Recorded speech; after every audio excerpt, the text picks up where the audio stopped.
우리가 지난 시간에 하나님이 없다고 끝까지 외치는 자들, 하나님을 마음에 두기 싫어하며 하나님의 자리에 올라가 자기 마음대로 살고자 하는 자들을 하나님께서는 어떻게 하신다? 내버려 두신다. 신학적인 용어로는 유기하셨다라는 것이고요. 이 포기라고 하는 것, 유기라고 하는 것은 하나님이 그 사람에 대한 은총의 손을 놓아버리는 것입니다. 이렇게 되면 그 사람의 종교성은 타락하게 되고 하나님을 대신할 우상을 섬기게 되고 도덕적으로 타락하게 되고 윤리적으로 죄를 행하며 살아가게 된다는 것입니다. 이것이 하나님을 떠난 세상의 모습이다 말씀드렸어요. 따라서 하나님을 믿지 않는 자들이 하나님 없이 불경건하게 불의하게 살아가면서 이들에게는 소망이 없다는 겁니다. 마지막 날에 결국 하나님의 진노가 있을 뿐이다 라는 것이죠.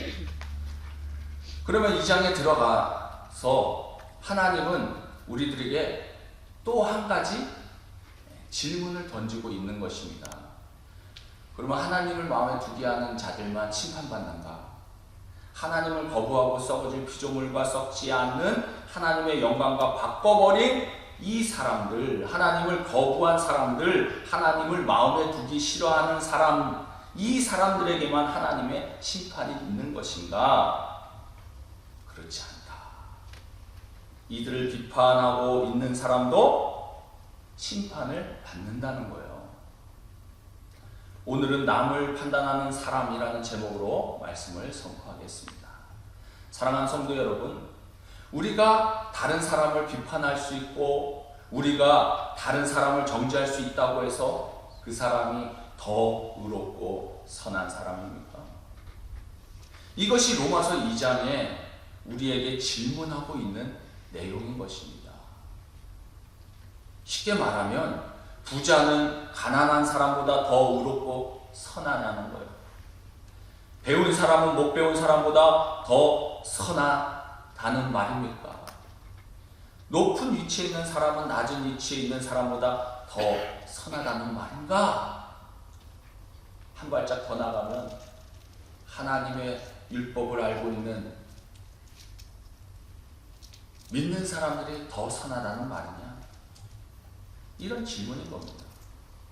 오늘 본문에서 한마디로 뭐라고 대답해요? No! 아니다! 아니라는 겁니다. 하나님을 마음에 두기 싫어하여 타락한 사람들보다는 상대적으로 더 도덕적이고 성실하고 괜찮고 쓸만한 사람들이 세상에 있습니다.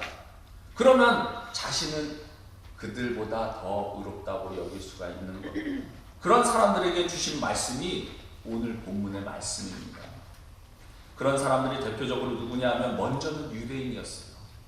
여러분, 유대인이 누굽니까? 하나님의 특별한 사랑과 선택을 받아 모세를 통해 율법이 주어졌고 하나님이 이들을 통하여 메시아를 보내주셨습니다. 이처럼 왜 그들을 선택해서 선민을 만들었느냐? 복음의 통로가 되게 하기 위해서. 복 받고 그들만 잘 먹고 잘 살라는 게 아닙니다. 복을 받고 끝나는 것이 아니라 이들을 통해서 하나님을 알게 하시고 하나님께서 주시는 복을 나눌 수 있도록 축복의 통로로 이스라엘 백성들을 택하신 거죠. 그런데 세월이 가면서 특별 선민의식을 가지면서 우리는 선민이라는 겁니다. 우리는 너희와 다르다는 겁니다. 우리들은 율법을 가졌고 너희들은 죄인이라는 겁니다. 당시 유대인들이 이방인들을 향해 가졌던 사고 구조가 뭐였습니까?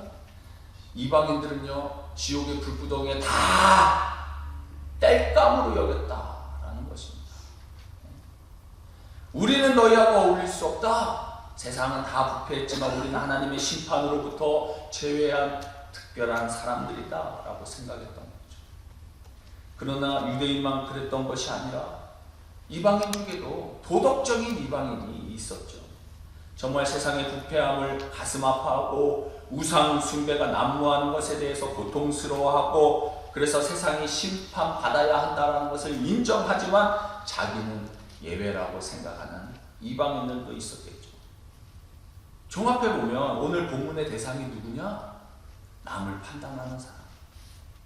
다른 사람들은 죄인이라고 판단하는 사람들에게 하시는 말씀입니다. 이렇게 생각하는 사람들은 도대체 무슨 근거로 그런 짓을 하느냐는 거죠. 그리고 그들의 잘못은 무엇인가? 오늘 우리가 읽은 본문은 내용이 길어서 1절부터 8절까지 읽었지만 제가 다루는 성경 본문 전체적인 내용은 1절부터 16절까지 다루도록 하겠습니다. 1절에 보면 그러므로 남을 판단하는 사람아 누구를 막론하고 내가 핑계하지 못할 것은 남을 판단하는 것으로 내가 너를 정죄함이니 판단하는 내가 같은 일을 행함이니라. 여러분, 내가 잘 믿고 번듯하게 산다고 해도 아무도 깜빡 넘어가는 게 뭐냐 하면 우리도 깜빡 넘어가는 게 뭐냐 하면 다른 사람을 지적하는데 능하다는 거예요. 그런데 자기 죄를 못 보는 겁니다. 너무나 익숙한 표현이잖아요. 손가락으로 가리킬 때 나머지 세 손가락은 누굴 가리킨다고요? 나를 향해서 가르치고 있는 것입니다. 이걸 잊어버리고 있다는 겁니다. 그래서 남을 판단하는 게 죄라는 거예요. 이게 경건한 사람들의 죄라는 것입니다. 여러분, 가끔 어떤 사람이 다른 사람을 판단하는 걸 보면요, 참 예리하고 대단히 똑똑하다고 느낄 때가 있습니다. 이 사람은 이렇고 저게 문제고 뭐가 잘못됐고 다 판단합니다. 이런 분들은요, 설교를 들어도 옆 사람 푹 찔러갖고 너한테 하는 얘기야, 이런 사고 구조를 갖고 있는 겁니다. 이런 사람들의 첫 번째 죄가 뭐냐면 남을 판단하면서도 자기도 같은 죄를 범한다 말씀하고 있습니다. 여러분, 남을 판단한다라는 것은 무엇을 의미하냐면 무엇이 선이고 무엇이 악인지를 정확히 안다라는 거예요. 맞죠? 나름대로 지식과 판단의 근거가 자기 속에 없으면 절대로 남을 판단하지 못합니다. 그러니까 남을 판단한다라는 것은 나름대로의 기준을 알고 있는 것이죠. 다시 말하면 기준을 모르는 사람이 아니라는 말입니다. 죄가 뭔지를 알아야 비판할 거 아닙니까?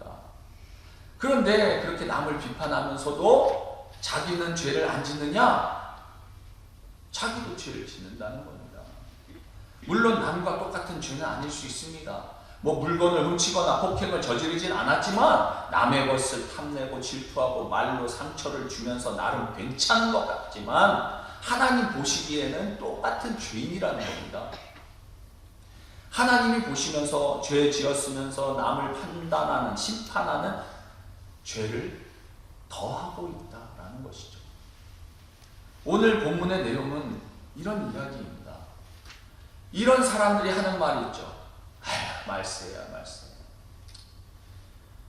그런데 다 이 말세의 대상은 누구요? 남입니다. 자기 자신이 아니에요. 거울 보고 자신을 보면서 말세야, 말세. 이런 사람은 한 번도 못 봤습니다. 다 저 사람이 말세죠. 나는 그 말세에 너무 희생당하는 사람이라는 겁니다. 그게 무지한 교만이라는 거죠.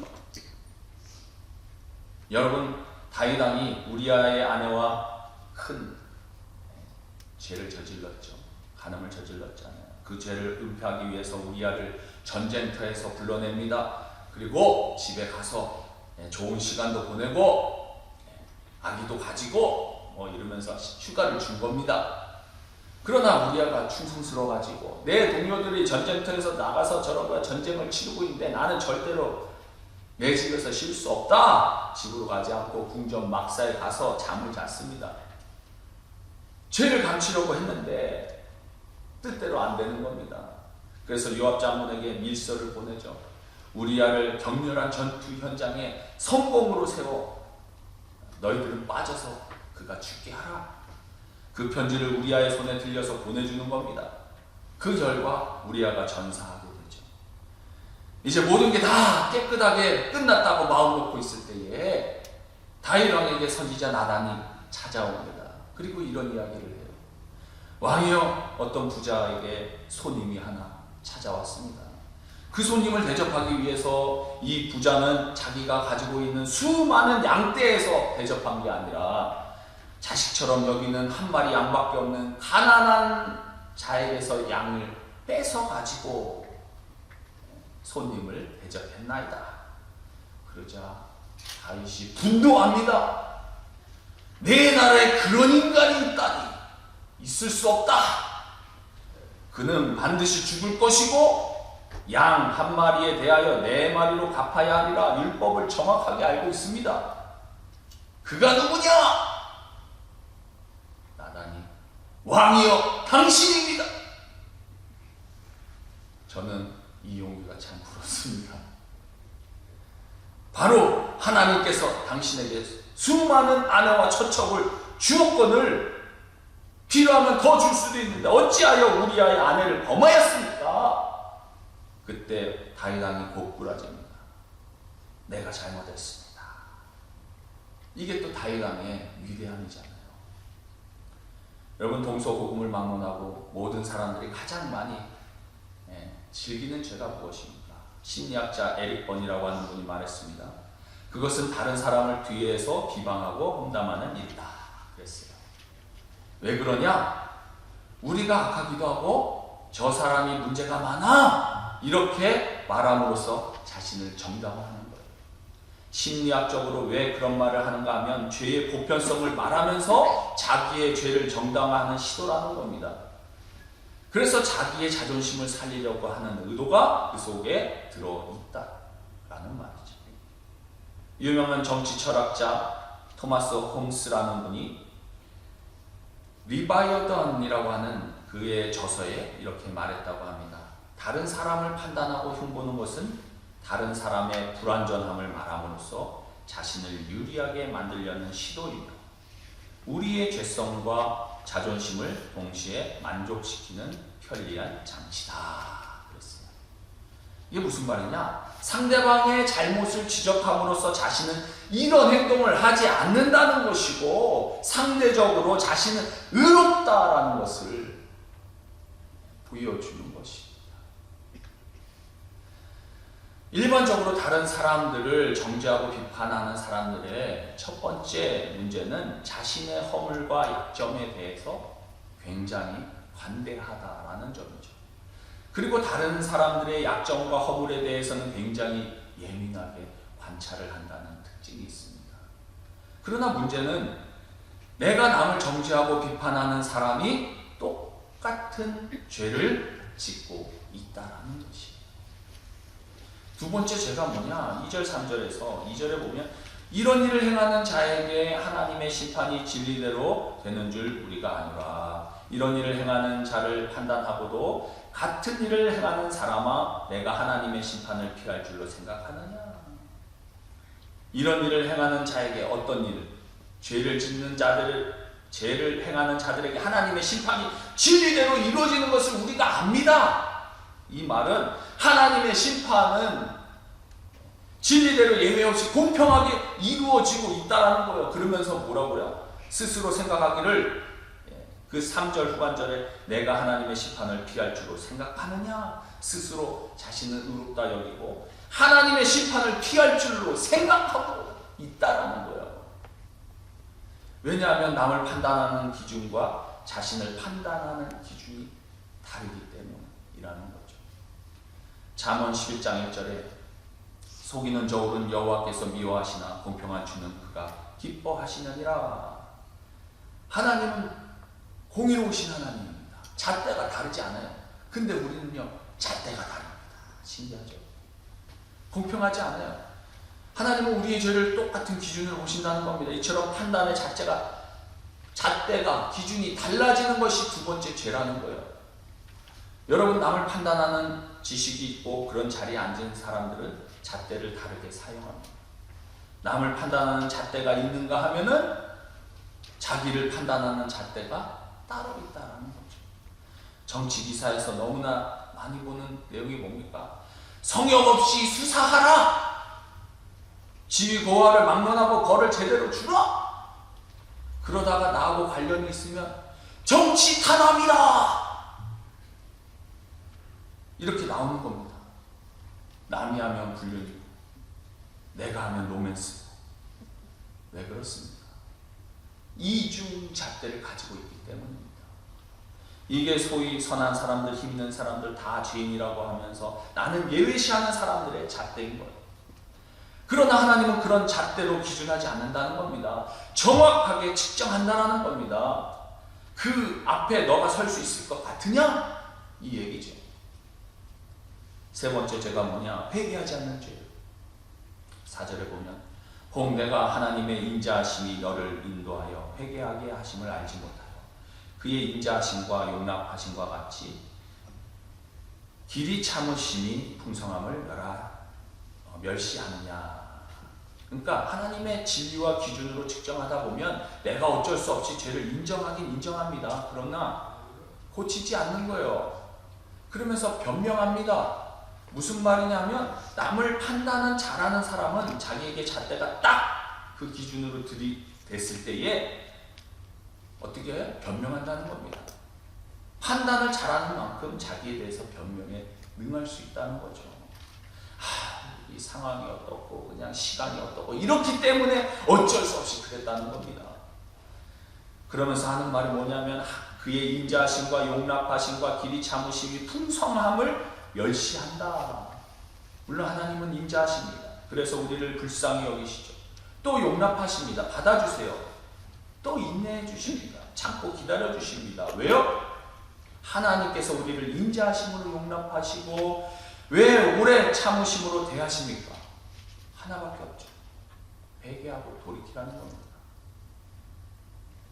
그런데 이 하나님의 인자와 용납과 인내를 자기식으로 해석하는 거예요. 어떻게 해석하겠습니까? 나보고 회개하고 돌아오라고 하나님께서 기다려주시고 참아주시고 받아주심에도 불구하고 나는 죄가 없기 때문에 아무 문제가 없다라고 스스로 착각한다는 겁니다.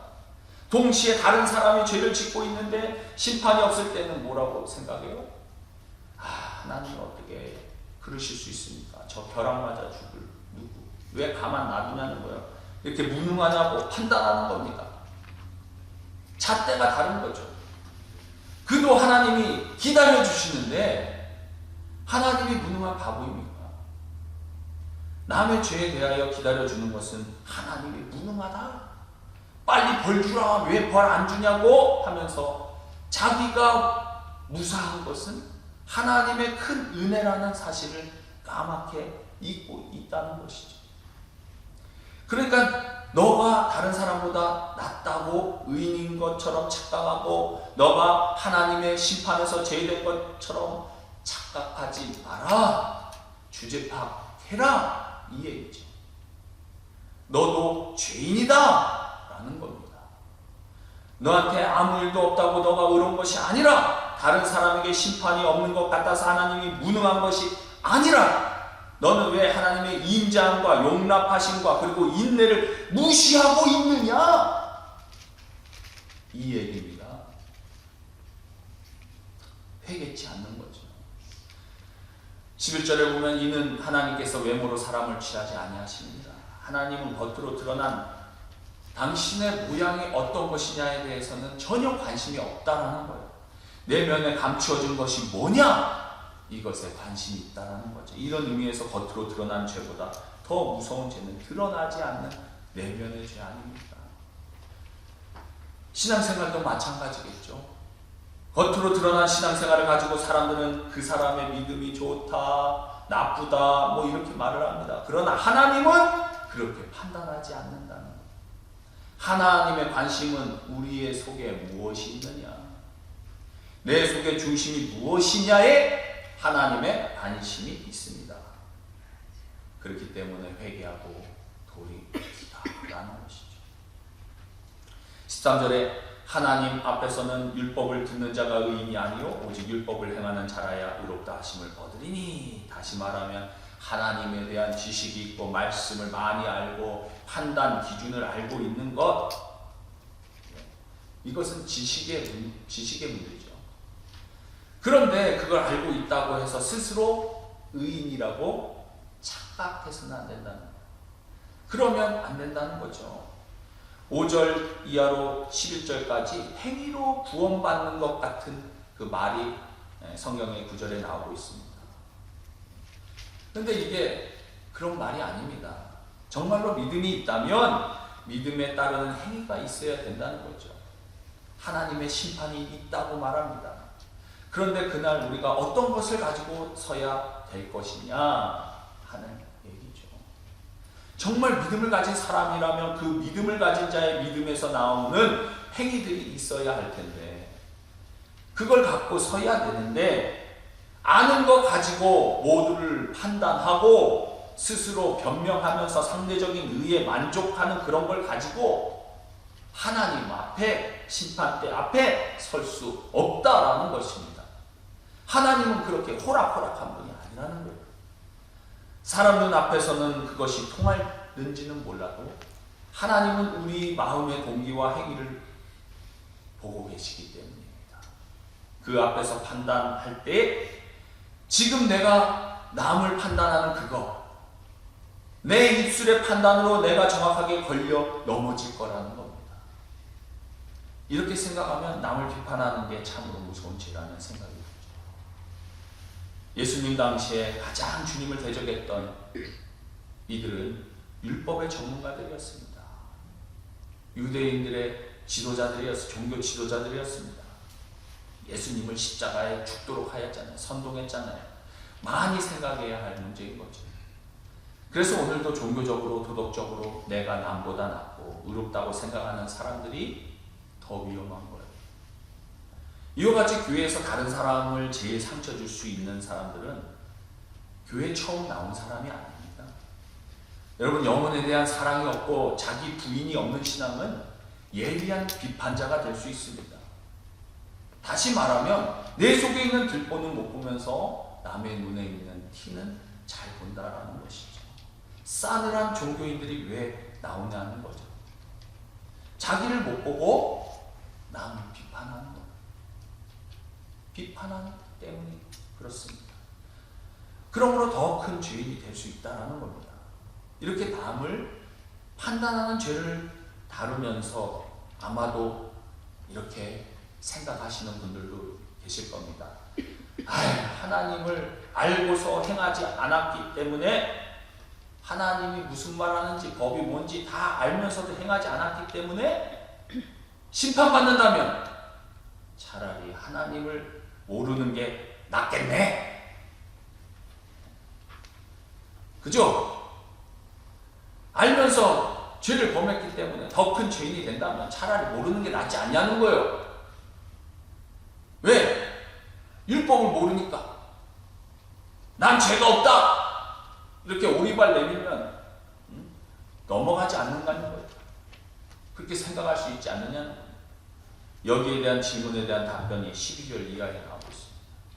12절에 무릇 율법 없이 범죄한 자는 또한 율법 없이 망하고 무릇 율법이 있고 범죄한 자는 율법으로 말미암아 심판을 받으리라. 이 말이 무슨 말입니까?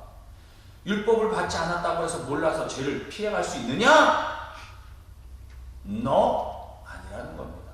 왜 그렇습니까? 하나님께서는 각 사람들에게 양심을 주셨는데 양심이란 원래 깨끗한 거울 같아서 그 거울에 자기의 행위를 비춰보게 되어 있고 그래서 나름대로 바른 길을 가도록 하나님께서 우리 인간 속에 집어넣으신 은혜 장치 아닙니까? 잘못 가게 되면 양심에서 무엇이 생깁니까? 가책이 생깁니다. 그런데 이 가책을 자꾸 무시하고 괜찮아 세상에선 다들 그러고 사는데 뭐 하고 양심의 가책을 자꾸 무시하다 보면 그 양심이 무뎌져 마비되고 더러워진다는 얘기죠. 그래서 처음에 깨끗한 거울의 기능을 완전히 감당하지 못합니다. 이럴 때 치유하게 되는 치유가 필요한 것입니다. 그래서 마비된 양심을 일깨우기 위해서 주신 것이 율법이라는 거죠. 법보다 더 중요한 것은 어떤 면에서 양심입니다. 그래서 법 철학자들의 말은 법이란 양심의 최소한이다. 상식의 마지노선이 법이라는 거예요. 그런 얘기입니다. 상식이 법보다 위에 있다는 거죠. 양심이 모든 법 위에 있다는 거죠. 우리가 살아가야 할 모든 도덕은요, 유치원 때 이미 다 배웠어요. 그렇지 않아요? 거짓말하지 마. 남에게 피해를 주지 말아라. 예? 항상 볼 때마다 웃으면서 인사해라. 예? 남 험담하지 마라. 다 들었죠. 안 들은 사람이 뭐가 있습니까? 하나님께서 우리에게 양심을 넣어줬잖아요. 법보다 더 나은 양심을 가지고 있기 때문에, 법 없기 때문에, 법을 몰라서 하나님 앞에 이따위 소리 할 수 없다는 겁니다. 내가 법을 모르기 때문에 내가 죄를 지었다고 말할 수 없다. 이런 소리는 씨도 안 먹힌다는 얘기입니다. 14절, 15절에 율법 없는 이방인이 본성으로 율법의 일을 행할 때에는 이 사람은 율법이 없어도 자기가 자기에게 율법이 되나니, 이런 이들은 그 양심이 증거가 되어 그 생각들이 서로 혹은 고발하며 혹은 변명하며 그 마음에 새긴 율법의 행위를 나타내느니라. 이방인들이 스스로에게 율법이 된 이유가 뭐냐 하면 그에게 양심이 있기 때문이라는 거죠.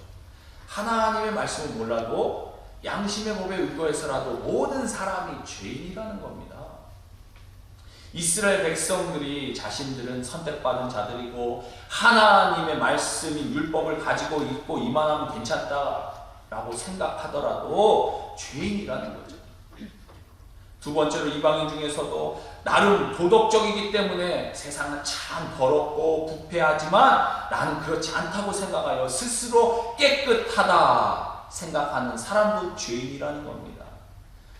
또한 이방인 중에서 나는 율법을 몰랐기 때문에 법을 어긴 게 아니라고 오리발 내미는 사람도 죄인이고 모두가 죄인이라는 겁니다.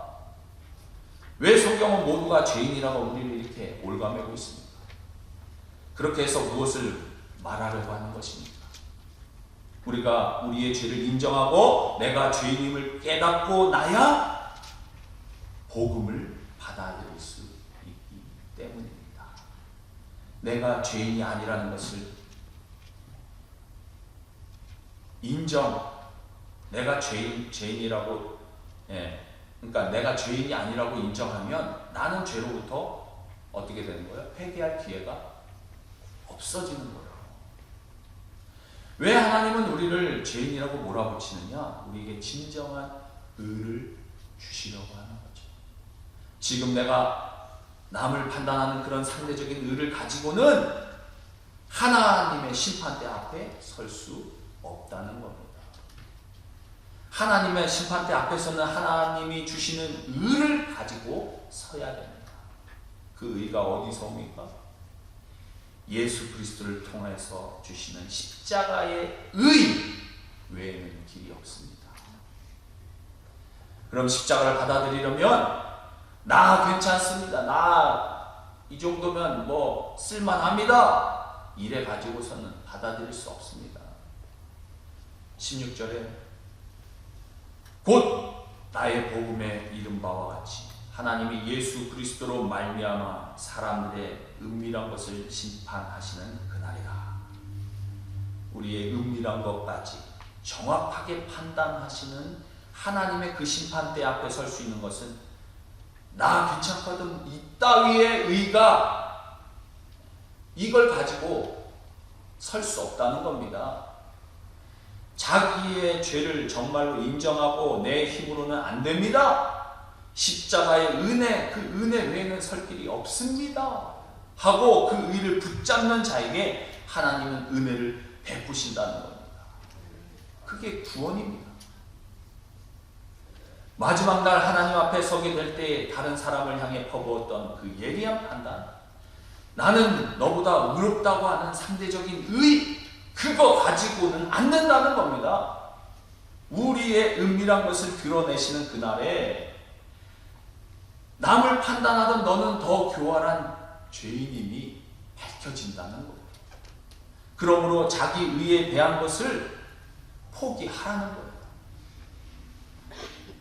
그래서 내가 주려는 진정한 의를 선물로 받으라. 아멘. 그래서 우리를 죄인이라고 말씀하시는 겁니다. 다 우리 모두는 죄인입니다. 그저 좀 선하게 사는 척 하는 사람도 있고 더 부패한 사람도 있고 하나님 앞에 의인은 없나니 아무도 없다. 로마서가 계속해서 말씀하고 있는 거죠. 상대적인 의를 가지고 서는 게 아니라 절대적인 그리스도의 의를 의지해야만 살기 때문입니다. 그래서 내가 죄인입니다.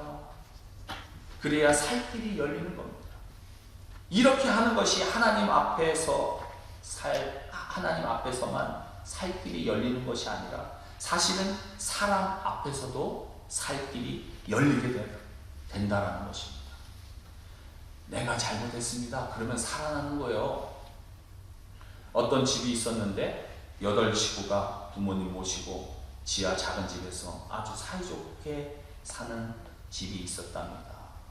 그런데 그 옆에는 부부만 사는 아주 부잣집이 있었는데 이 부잣집은 언제나 싸우는 소리가 가득한데 힘들게 사는 그 작은 집에 사는 거기서는 언제나 웃음과 행복이 가득하더랍니다. 하루는 그 부잣집 부인이 이 가난한 집에 찾아와서 이렇게 물었답니다. 이 집은 아무리 봐도 즐거울 일이 없을 것 같은데 날마다 웃음이 있는데 우리 집은 모든 조건이 다 좋은데 왜 이렇게 힘든지 모르겠다고. 그 비결이 뭐냐고 물었답니다. 그러자 가난한 집 주부가 이렇게 말했답니다. 우리 집에는요 죄인만 살거든요. 당신 댁에는 의인만 사는 모양입니다. 우리 집에는요 그릇 하나 딱 깨지면 아이쿠 내 실수구나 내가 잘못했다 하고 시어머니가 이야기합니다. 다른 가족이 내가 거기 올려둔 게 잘못입니다. 어머니 제가 설거지 빨리 안 한 게 잘못이죠. 우리 집은 다 죄인이거든요. 죄인이다 보니까 평화와 웃음과 용서가 있습니다. 당신들은 나는 잘하고 너는 못했거든? 그 소리하는 집은 행복할 수 없습니다. 그렇게 말을 했다고 합니다. 나는 괜찮고 나는 의인이야. 너는 죄인이고. 이걸 가지고 싸우면요 일평생 싸워도 해결책이 없습니다. 내가 부족해요. 잘못했습니다. 이것이 사람 속에도 사는 길입니다. 할렐루야. 주님 맞습니다. 나는 의롭지 못합니다. 주님이 주시는 그 의가 절실한 인생일 뿐입니다. 이러할 때 구원이 열리는 것입니다. 이 은혜가 저와 여러분에게 함께 하시길 주님의 이름으로 축원드립니다. 기도하겠습니다.